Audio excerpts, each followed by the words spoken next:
नमस्कार, आप देख रहे हैं टीम मीडिया एक्सपर्ट। मैं प्रिया लेकर हाजिर हूं सीरीज क्या आप जानते हैं। दर्शकों, आज के इस एपिसोड में हम बात करेंगे कैसे तथ्य पर जिनका आपके लिए जानना बहुत ज़रूरी है। कभी कभी ये सवाल बनकर हमारे जहन में आते हैं तो कभी कभी ये हमारे दैनिक जीवन से भी जुड़े होते हैं और कभी ये इतने ज़्यादा इम्पॉर्टेंट होते हैं कि हमारे कॉम्पिटिटिव एग्जाम्स में भी पूछे जाते हैं। तो चलिए आज की सीरीज़ की शुरुआत करते हैं और आपको बताते हैं आज के महत्वपूर्ण तथ्य के बारे में। ताजमहल का हैरान करने वाला इतिहास और रहस्य। कितने हाथों ने तराशे हैं हंसी ताजमहल, झांकते हैं दरो दीवार से क्या क्या चेहरे। अगर इतिहास के पन्नों में जाकर ताजमहल के इतिहास को कुरीदा जाए तो जामिल मलिक जी की यह शायरी बहुत कुछ बयां करती है।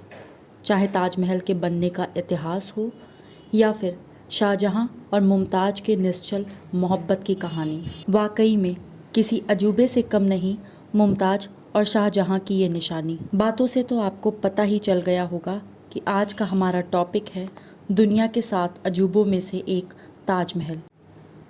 ताजमहल का मुख्य द्वार है पीछे। जितने भी टूरिस्ट ताजमहल का दीदार करने जाते हैं उन्हें ये नहीं पता होगा कि वह ताजमहल का पिछला हिस्सा देख रहे हैं। दरअसल ताजमहल को देखने के लिए जैसे ही आप एंट्री करते हैं वो असल में ताजमहल का पिछला हिस्सा है। जो शाही दरवाज़ा है वो नदी के किनारे दूसरी तरफ है। मुग़ल काल में ताज तक पहुंचने के लिए नदी ही मुख्य रास्ता थी। बादशाह और उनके मेहमान नाव में ही बैठकर जाया करते थे। दरअसल नदी के किनारे एक चबूतरा हुआ करता था। वक्त के साथ नदी बढ़ती गई और चबूतरा नष्ट हो गया। फिर ताजमहल के पिछले हिस्से को ही मुख्य द्वार बना दिया गया। ताजमहल बनने तक मुमताज़ को मम्मी के रूप में रखा गया। कहा जाता है कि मुमताज़ की मौत बुहारनपुर में 14वें बच्चे के प्रसव के दौरान हो गई थी। इस दौरान ताजमहल का निर्माण पूरा नहीं हो सका था। इसीलिए शाहजहां ने ताजमहल बनाने तक मुमताज़ के शव को सुरक्षित रखने का फ़ैसला लिया। अबू सलाम ने अपनी किताब में लिखा है कि मुमताज़ के शव को मम्मी की तरह लेप लगाकर कपड़ों की पट्टियों से लपेटकर रखा गया था। हालांकि इतिहासकार यह नहीं मानते हैं कि मुमताज़ की लाश को मम्मी के रूप में अपनाया गया था। ताजमहल की जगह थी जयपुर के महाराज की संपत्ति। यमुना नदी के किनारे खड़ा ताजमहल जयपुर के जयसिंह की संपत्ति पर बना है। इस ज़मीन के बदले शाहजहां ने जयसिंह को आगरा शहर के बीच में एक महल दिया था। इसके पीछे भी इतिहासकारों का अलग अलग कहना है। कुछ इतिहासकार कहते हैं कि जयसिंह ने शाहजहां को यह संपत्ति मुफ्त में देनी चाहिए थी, मगर शाहजहां ने यह स्वीकार नहीं किया। बदले में आगरा शहर के बीच में एक महल दिया गया। वही कुछ इतिहासकारों का कहना है कि आगरा के बीच शहर में आलीशान महल देने के बाद जयसिंह को शाहजहां ने 4 और महल दिए थे। मजदूरों के हाथ काटने की कहानी में कितनी है सच्चाई? ताजमहल को लेकर यह कहानी भी सुनी जा सकती है कि शाहजहां ने इसे बनाने वाले मजदूरों के हाथ कटवा दिए थे। ये किस्सा भी सुना होगा कि एक मजदूर ने हाथ काटने से पहले ताजमहल की छत पर छेद कर दिया था जिससे पानी टपकता रहे। मशहूर इतिहासकार नजफ हैदर का कहना है कि इस कहानी में बिल्कुल भी सच्चाई नहीं है। इस बात का कोई भी प्रमाण इतिहास के पन्नों पर मौजूद नहीं है। वही बहुत से इतिहासकारों का मानना है कि शाहजहां ने मजदूरों और कारीगरों को ज़िंदगी भर का पगार देकर उनसे यह करारनामा लिखवाया था कि वह ऐसी कोई भी दूसरी इमारत नहीं बनाएंगे। नजफ हैदर का कहना है कि इस तरह की कहानियाँ गाइड द्वारा गढ़ी हुई हैं।